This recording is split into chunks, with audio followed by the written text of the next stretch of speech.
BJP इस मुल्क को एक हिंदू राष्ट्र बनाना चाहती है। तरफे तमाशा यह है कि अगर एक खानदान में 5 लोग हैं तो 4 भारत के नागरिक हैं, 1 भारत का नागरिक नहीं। और आसाम बॉर्डर पुलिस किसी को भी रोड चलते आदमी को उठा सकती है और कहेगी कि तुम बांग्लादेशी हो और तुम साबित करो। आसाम में सुप्रीम कोर्ट के तहत एनआरसी हुआ, एनपीआर हुआ, उसमें कुछ 20 लाख के करीब आवाम के नाम नहीं आए, जिसमें 2 लाख मुसलमान थे। उन 2 लाख मुसलमानों से कहा जा रहा है कि आप फॉरेनर्स ट्रिब्यूनल को जाओ और अपनी भारत की नागरिकता, शहरियत साबित करो।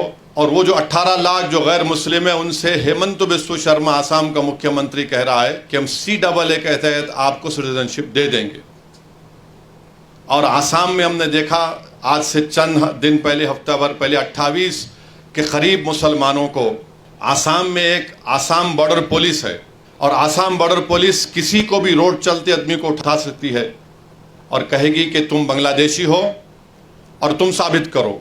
तो फॉरेनर्स जो शहरियत का कानून है, उसका सेक्शन 9 ये कहता है कि इल्ज़ाम अगर मुझ पर लगेगा तो मुझे साबित करना पड़ेगा कि मैं भारत का शहरी हूँ। और उसमें तरफे तमाशा ये है कि अगर एक ख़ानदान में 5 लोग हैं तो 4 भारत के नागरिक हैं, 1 भारत का नागरिक नहीं है।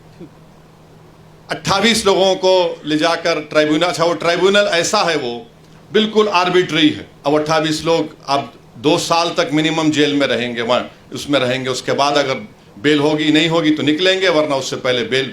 तो ये बताने का मकसद ये कि कानून ये, फिर जहाँ जहाँ बीजेपी की सरकार है वहाँ पर उन्होंने लव जिहाद का कानून बना दिया।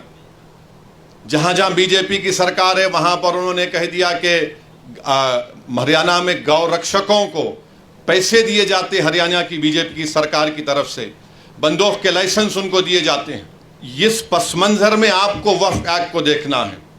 और उत्तराखंड में बीजेपी की सरकार है, वहाँ पर यूनिफॉर्म सिविल कोड का कानून बनाती है और वहाँ पर यह कहा गया कि आप निकाह नहीं कर सकते, स्पेशल मैरिज एक्ट में आप शादी करो।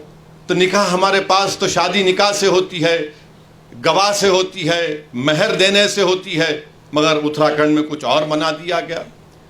तो इस पस मंजर में हमको ये देखना है कि बीजेपी इस मुल्क को एक हिंदू राष्ट्र बनाना चाहती है। बीजेपी सिर्फ मुसलमानों को ही निशाना बना रही है।